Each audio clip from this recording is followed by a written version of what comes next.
በአንጃ የተሞላው ህወሓት ታላቅ የስልጣን ጥም ውስጥ ገብቷል። በትግራይ አምባገነንነት ዳግም እያቆጠቆጠ ነው።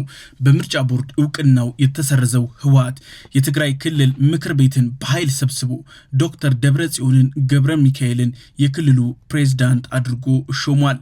122 አባል ቤት ምክር ክልል ተረኺቦሎ በፐርሰንት ቅርእ ከለውን 69% ስለዝኾነ መላእተ ጉባኤና ተረጋግጧል ማለት ነው። ሰላም ጤና ይስጥልን የሐሳብ ዴሊ ቤተሰቦቻችን፣ በዛሬው ይዘንላችሁ የመጣ ነው በትግራይ ያለው ቀውስ አዙሪት እየተባባሰ መጥቷል። የጦር ጉሰማም እየተከናወነ ነው። አብራችሁን ሁኑ። በከፍተኛ የስልጣን ጥም ሲሰቃዩ የነበሩት ደብረጽዮን አሁን ወንበሩን በኃይል ተቆጣጥረውታል። ድሮም ጥያቄው ሁሉንም ልምራው፣ ሁሉንም ልዘውረው፣ ሁሉንም ከኔ ውጪ ለምን የሚል ነበር። አሁን ራሳቸውን የትግራይ ክልል ፕሬዝዳንት አድርገው ሾመዋል። ህገወጡ ህጋዊ ለመሆን የሚያደርገው ተጋድሎ የወንበር ግልበጣ ላይ አድርሶታል። ስለዚህ በሐደ ተቃውሞን ድምጽ ተዓቅወን ብስተረፈ አባል ቤት ምክሪ ድምጽ ፕሬዝዳንት ተመሪጾምለው ያቀነልና ህወሓት በተደጋጋሚ ወታደሮችን ሲያሰለጥን ሲያስመርቅ እንዲሁም በግዳጅ ከባለፈው የተረፈውን የትግራይ ወጣት በማፈስ ሱዳን ልኮ ሲያሰለጥን ነበር።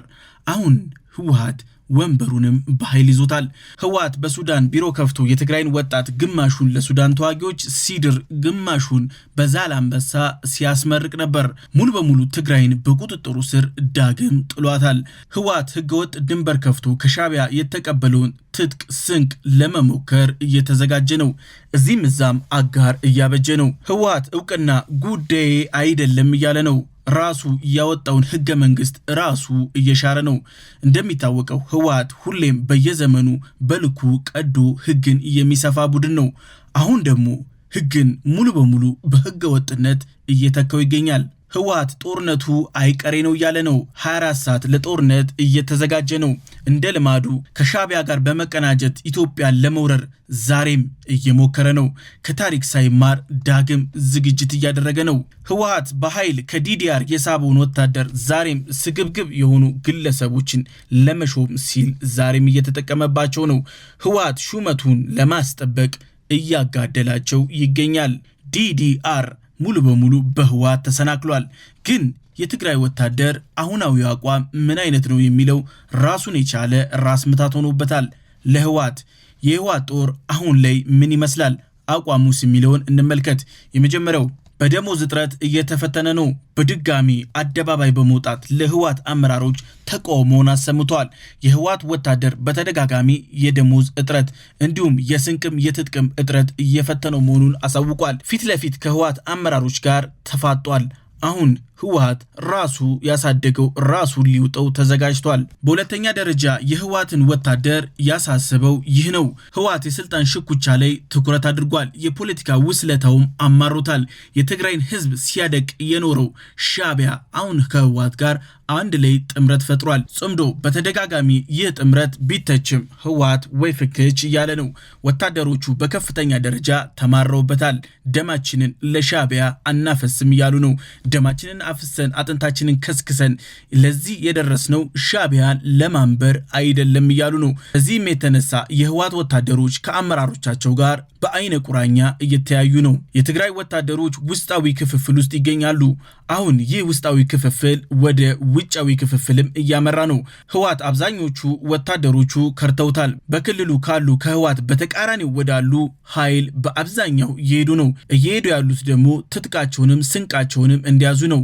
ይህ ለህወሓት ሁለተኛ ራስ ምታት ሆኖበታል። በሶስተኛ ደረጃ ህወሓትን ያሰጋው በትግራይ ውስጥ ይህ ነው፣ የትግራይ ወጣቶች አመጽ። ይህ አመጽ ከቀን ወደ ቀን እየተፋፋመ ነው። ከጊዜ ወደ ጊዜ ቦታውን እየቀያየረ ህወሓትን አስጨንቆታል። ለህወሓት የጥፋት ጦርነት ዳግም አንማገድም እያሉ ነው። በዚህም የተነሳ ህወሓት ሌላ ራስ ምታት ውስጥ ገብቷል። ህዝባዊ ተቃውሞ ውስጥ ይገኛሉ። የሰላም አየር የመተንፈስ ፍላጎት በጽኑ እየታየ ነው በወጣቶቹ ላይ። በትግራይ ክልሎች የሚታየው ተቃውሞ ነው። ይህ ተቃውሞ ህወሓትን አሳስቦታል፣ አስግቶታል። የትግራይ ህዝብ አሁን ላይ በተቃውሞ ተወጥሯል። የደቡብ ትግራይ ደግሞ ዋነኛና ተጠቃሽ ነው።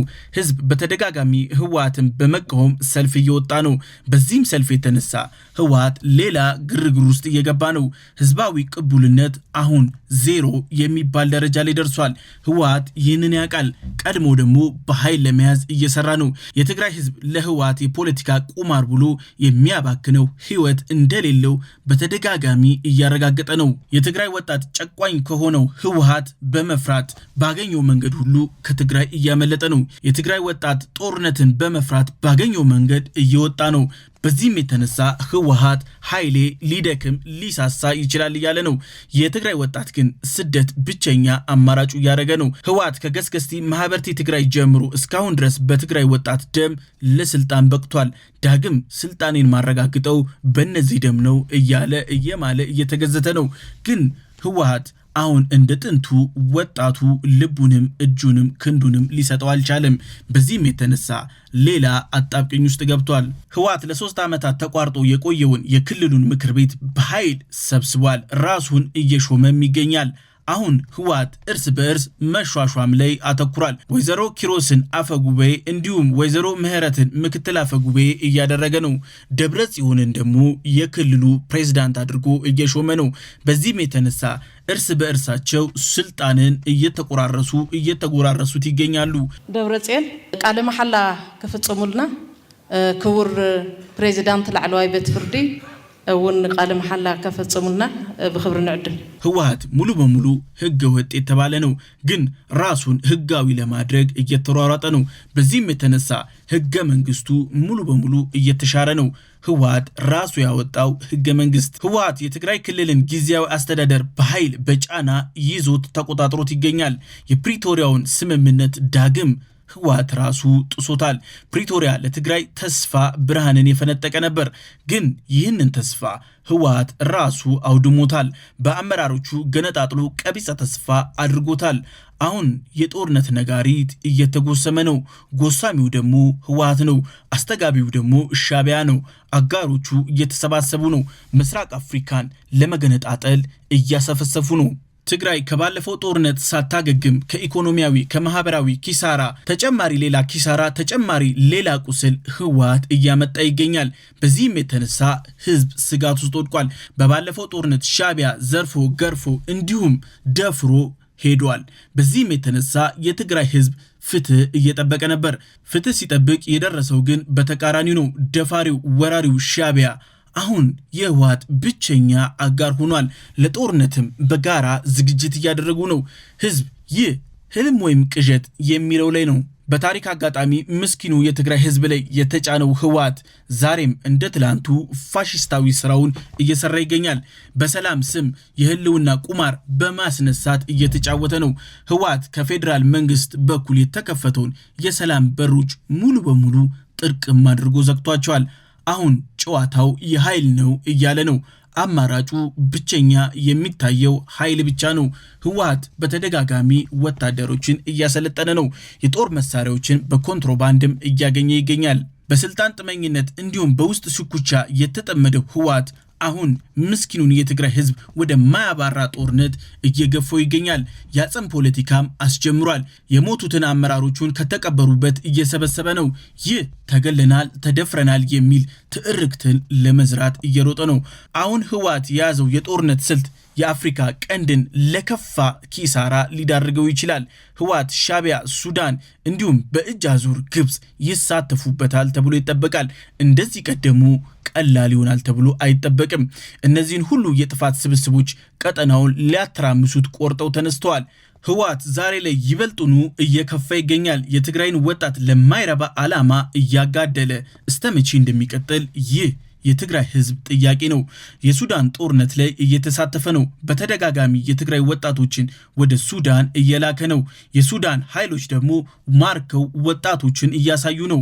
ይህ የህወሓት ወጣቶችን የመሸጥ ብቸኛ ሴራው ነው። ምስኪኗ የትግራይ እናት ልጆቿን በህወሓት እየተነጠቀች ነው። አመራሮቹ ወጣቶቹን በማገት ላይ ናቸው። ውጪ ካሉ ቤተሰቦቻቸው ገንዘብ ላኩ አስላኩ እያሉ ነው።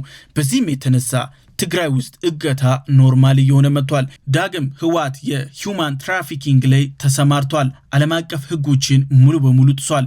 100% የአሸባሪ ባህሪን እያሟላ ይገኛል። ህወሓት የሌሎች ሀገራትን ጦርነት ላይም እየተሳተፈ ነው። ትጥቅ ከሻዕቢያ ዓላማና አጀንዳ ከላኪዎቹ በመቀበል ህወሓት ዓለም አቀፍ አሸባሪ ወደሚባሉት ተርታ እየተሸጋገረ ነው። ይህ በአፍሪካ ቀንድ ብቸኛና ዋነኛ የስጋት ምንጭ ሆኗል።